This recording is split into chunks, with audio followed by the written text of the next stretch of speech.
ناظرین گرامی قدر، السلام علیکم ورحمۃ اللہ وبرکاتہ۔ آج کا ہمارا موضوع ہے رسول اللہ صلی اللہ علیہ وسلم بحیثیت منتظم۔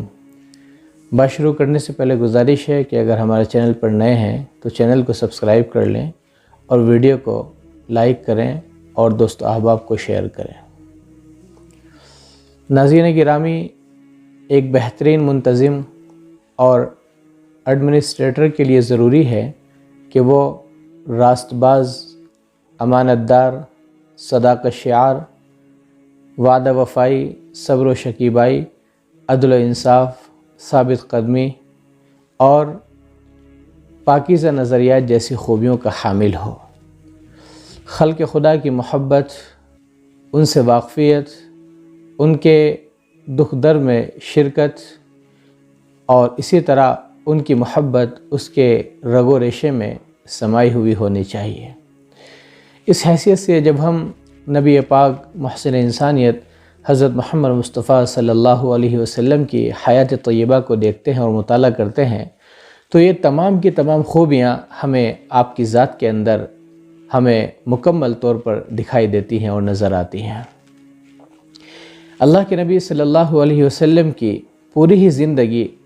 حسن انتظام کا نمونہ ہے۔ قدم قدم پر حسن انتظام کے تابندہ اور درخشندہ ہمیں نقوش دکھائی پڑتے ہیں۔ مثلا اللہ کے نبی صلی اللہ علیہ وسلم نے مکے کے اندر جو ابتدائی زندگی گزاری وہ بہت ہی پرخار اور بہت ہی مصائب سے گھری ہوئی زندگی تھی۔ اس موقع پر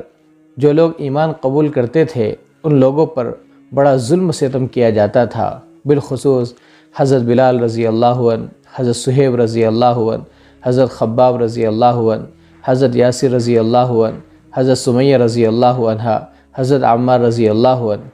یہ وہ لوگ تھے، یہ وہ صحابہ تھے جن پر ظلم و ستم کے پہاڑ ڈھائے جا رہے تھے۔ تو اللہ کے نبی صلی اللہ علیہ وسلم نے اس کا یہ انتظام فرمایا کہ جو لوگ ایمان قبول کر چکے تھے اور اللہ نے ان کو مال و دولت سے نواز رکھا تھا، ان کو اللہ کے نبی صلی اللہ علیہ وسلم نے ترغیب دلائی کہ بھئی جو لوگ غلام ہیں ان کو آزاد کرایا جائے کیونکہ جو لوگ غلام ہوتے ہیں ان پر کچھ ظلم و ستم کچھ زیادہ ہی کیا جاتا ہے آزاد کے مقابلے میں۔ جو آزاد ہوتے ہیں ان پر ظلم ذرا تھوڑا کم ہوتا ہے۔ اسی طرح اللہ کے نبی صلی اللہ علیہ وسلم نے ایک انتظام یہ فرمایا کہ مکے کے اندر جو مشرکین غربا تھے ان کے پاس کھانے پینے کے لیے ساز و سامان ان کے پاس نہیں تھا، آپ نے ان کی دلجوئی کے لیے اور تالیف قلب کے لیے صحابہ کرام کو حکم دیا کہ بھئی ان پر خرچ کیا جائے، ان کو صدقات دیے جائے، ان کی مدد کی جائے، ان کا تعاون کیا جائے۔ اگر ہم ایسا کریں گے تو ایسا کرنے سے یہ ہمارے اخلاق اور ہمارے کردار کو دیکھ کر متاثر ہوں گے اور یہ ہو سکتا ہے کہ اللہ ان کو ایمان کی توفیق دے دیں۔ اسی طرح آپ نے ایک انتظام یہ فرمایا کہ اسلامی تعلیم حاصل کرنے پر زور دیا ابتدائی زمانے سے ہی۔ چنانچہ زید بن ارقم رضی اللہ عنہ کے گھر کو باضابطہ مدرسہ بنایا گیا اور اللہ کے نبی صلی اللہ علیہ وسلم نے وہاں تعلیم کا انتظام فرمایا، اور اس مدرسے سے جو لوگ پڑھ رہے تھے، اس میں تعلیم حاصل کر رہے تھے، ان کی ذمہ داری لگائی کہ آپ یہاں رہ کر تعلیم حاصل کریں، اور جو لوگ اس مدرسے کے اندر نہیں آ سکتے باضابطہ آپ ان لوگوں کے پاس تک پہنچیں اور ان کو اسلامی تعلیم سے روشناس کریں۔ چنانچہ وہ لوگ اس مدرسے سے نکلتے تھے اور ان لوگوں کے گھروں پر جاتے تھے جو وہاں نہیں آ سکتے تھے۔ بالفاظ دیگر گویا کہ وہ ٹیوشن پڑھانے کے لیے جاتے تھے۔ چنانچہ انہی لوگوں کی بدولت حضرت عمر بن خطاب رضی اللہ عنہ، حضرت عثمان غنی رضی اللہ عنہ اور حضرت عبد الرحمن بن عوف رضی اللہ عنہ جیسے جلیل القدر صحابہ کو ایمان کی توفیق ملی۔ اسی طرح اللہ کے نبی صلی اللہ علیہ وسلم نے جب مکے کے اندر صحابہ کرام کی لاچاری کو دیکھا، ان کی پریشانی کو دیکھا، ان کی ذب و حالی اور حالت زار کو دیکھا اور ان پر مظالم کے ٹوٹتے ہوئے پہاڑوں کو دیکھا تو اللہ کے نبی صلی اللہ علیہ وسلم نے ان کو حبشے کی طرف ہجرت کرنے کا حکم دے دیا، کیونکہ حبشہ ایک ایسی جگہ تھی کہ جہاں ہر ایک کے ساتھ محبت کا برتاؤ کیا جاتا تھا، کسی کو تکلیف نہیں دی جاتی تھی، سب امن و عاشتی اور سکون و شانتی کے ساتھ اطمینان اور چین کی سانس لیا کرتے تھے۔ چنانچہ اللہ کے نبی صلی اللہ علیہ وسلم نے چند صحابہ کرام کو وہاں جانے کی اجازت دی تو 12 مرد اور 4 عورتیں جو ہیں انہوں نے حبشے کی ہجرت کری اور کفار کے مظالم سے ان لوگوں نے جو ہے پناہ حاصل کی۔ اسی طرح نبوت کے 10ویں سال میں مدینہ کے اندر ہدایت کے جھونکے چل پڑے، چنانچہ اسد بن زرارہ رضی اللہ عنہ، اسی طرح ذکوان بن عبد قیس جو کہ مدینہ کے سردار تھے، ان لوگوں نے ایمان قبول کر لیا۔ ان کا ایمان قبول کرنا تھا، ایک بڑی تعداد نے جو ہے اسلام کو اپنے گلے سے لگا لیا اور وہ بھی ہلکا بغوش اسلام ہو گئے۔ چنانچہ اس واقعے کے بعد اللہ کے نبی صلی اللہ علیہ وسلم نے نبوت کے 12ویں سال صحابہ کرام کو مکہ چھوڑنے کا حکم دیا، کہا کہ آپ مدینہ چلے جائیں، وہاں ہجرت کر جائیں۔ تو صحابہ کرام کی ایک بڑی تعداد نے مدینہ کی جانب ہجرت کر لی اور پھر نبوت کے 13ویں سال آپ حضرت ابوبکر صدیق رضی اللہ عنہ کے ساتھ جو ہیں آپ نے بھی ہجرت فرما لی اور آپ بھی مدینہ چلے گئے۔ جیسے ہی آپ مدینہ پہنچے تو آپ نے وہاں سب سے پہلے دیکھا کہ جو قرب و جوار کے لوگ ہیں اور جو وہاں کے قبائل ہیں وہ آپس میں لڑتے رہتے ہیں، دست و گربا رہتے ہیں۔ تقریباً 86 قبائل 86 قبائل جو ہیں مدینہ کے اطراف میں آباد تھے، وہ آپس میں لڑتے رہتے تھے، جھگڑتے رہتے تھے، دست و گربا رہتے تھے، ان کے درمیان جنگیں چلتی رہتی تھی۔ تو باضابطہ اللہ کے نبی صلی اللہ علیہ وسلم نے ان کے درمیان صلح کرائی اور ان کو جو ہے نا امن و عاشتی اور سکون و شانتی کے ساتھ رہنے کے لیے کہا۔ اللہ کے نبی صلی اللہ علیہ وسلم نے اوس و خزرج کے درمیان جو ہے صلح کرائی، جو باہم دست و گریباں ہی رہا کرتے تھے۔ اسی طرح دیگر قبائل کے درمیان صلح کرائی۔ آپ نے یہ کام اس لیے کیا تاکہ وہ لوگ جو ہے ایمان کو قبول کر سکے، اسلام کے قریب آ سکے۔ اسی طرح آپ نے باضابطہ 47 دفعات پر مشتمل ایک میثاق مدینہ تیار کیا، جس میں بہت سے عہد و پیمان تھے جو ان قبائل سے باضابطہ لیے گئے کہ اگر ہم پر کوئی مصیبت آئے گی تو ہم ایک ساتھ اس کا مل کر مقابلہ کریں گے، کوئی دشمن ہم پر حملہ کرے گا تو ہم جو ہے اس کے خلاف جو ہے نا سد سکندری قائم کریں گے اور ڈٹ کر ان کا مقابلہ کریں گے۔ اس طرح 47 دفعات پر مشتمل میثاق مدینہ تیار کیا گیا۔ اسی طرح جو لوگ مدینہ کے اندر پہلے سے ایمان قبول کر چکے تھے تو اللہ کے نبی صلی اللہ علیہ وسلم نے ان صحابہ کے ساتھ جو اپنے گھر بار اور اپنے زمین و جائیداد ہر چیز کو چھوڑ کر آئے تھے، مکہ چھوڑ کر آئے تھے، ان کے اور انصار کے درمیان جو ہے باضابطہ مواخات کرائی، ان کو ایک دوسرے کا بھائی بنا دیا تاکہ کسی کو اجنبیت کا احساس نہ ہو۔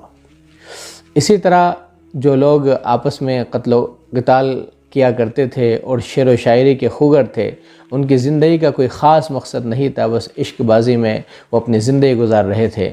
اللہ کے نبی صلی اللہ علیہ وسلم نے ان کو تہذیب و شائستگی سکھائی، جس کا نتیجہ یہ ہوا کہ جو جانی دشمن تھے وہ بھی محبت اور ایثار کا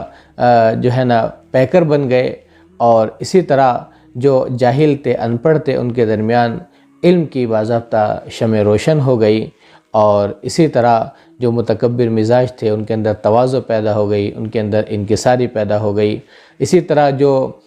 بت پرست تھے، بتوں کو پوجنے والے تھے، وہ توحید کے متوالے بن گئے، توحید کے علم بردار بن گئے۔ جو اونٹوں کے چرانے والے تھے وہ دنیا جہاں کو جو ہے جہاں بانی کے گر سکھانے والے بن گئے۔ کسی شاعر نے کہا ہے کہ بات کیا تھی کہ نہ قیصر و کسریٰ سے دبے، چند وہ لوگ کے اونٹوں کے چرانے والے، جن کو آتا تھا کافور پہ نمک کا دھوکہ، بن گئے دنیا کی تقدیر بنانے والے۔ بہرحال اللہ کے نبی صلی اللہ علیہ وسلم نے باضابطہ ریاست مدینہ کی بنیاد ڈالی۔ اسی طرح آپ نے معیشت اور تجارت کو مضبوط کیا۔ اسی طرح آپ نے امن و امان قائم کرنے کے لیے باضابطہ حدود اور مقرر کیے، یعنی اس طرح جو ہے جرائم کا خاتمہ ہوا، اور اسی کے ساتھ ساتھ آپ نے ہر خیر کی چیز کو فروغ دیا، ہر بری چیز کو آپ نے ممنوع قرار دیا۔ چنانچہ اسی چیز کو دیکھتے ہوئے، آپ کے بلند اخلاق اور بلند کردار کو دیکھتے ہوئے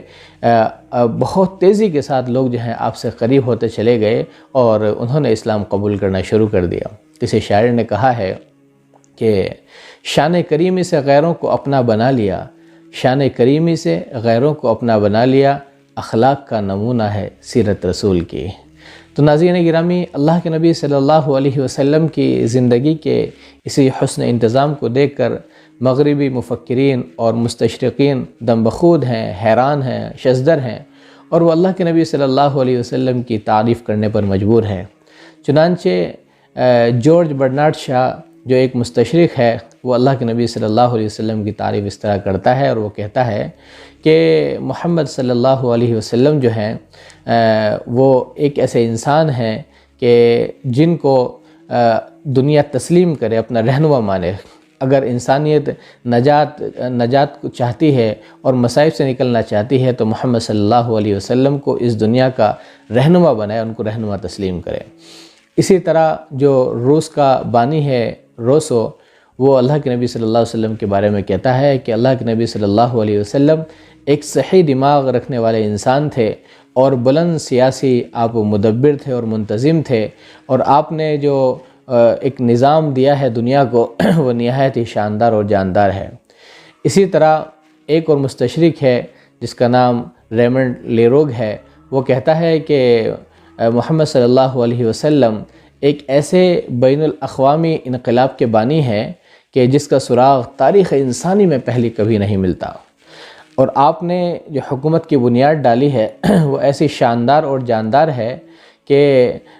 اس کو دنیا میں پھیلنا ہی ہے، کیونکہ اس میں عدل و انصاف اور اخوت و مساوات اور باہمی تعاون کے سوا کوئی دوسری چیز نظر ہی نہیں آتی، اس میں ظلم و ستم نظر ہی نہیں آتا ہے۔ تو ناظرین گرامی، اللہ کے نبی صلی اللہ علیہ وسلم اس قابل ہیں کہ دنیا ان کو تسلیم کرے، دنیا ان کے پیغام کو مانے، دنیا ان کی تعلیمات و ہدایت کو اپنائے۔ اگر دنیا ایسا کرے گی تو ظاہر ہے اس دنیا کے اندر امن و آشتی ہوگی، سکون و شانتی ہوگی، اور یہ محبت، الفت، مودت کا گہوارہ بن جائے گی، اور اس دنیا سے فتنہ و فساد، ظلم و ستم جو ہیں ختم ہو جائیں گے۔ اس لیے بحیثیت مسلمان ہم سب کی ذمہ داری ہے کہ ہم اللہ کے نبی صلی اللہ علیہ وسلم کی زندگی کے ایک ایک پہلو کو،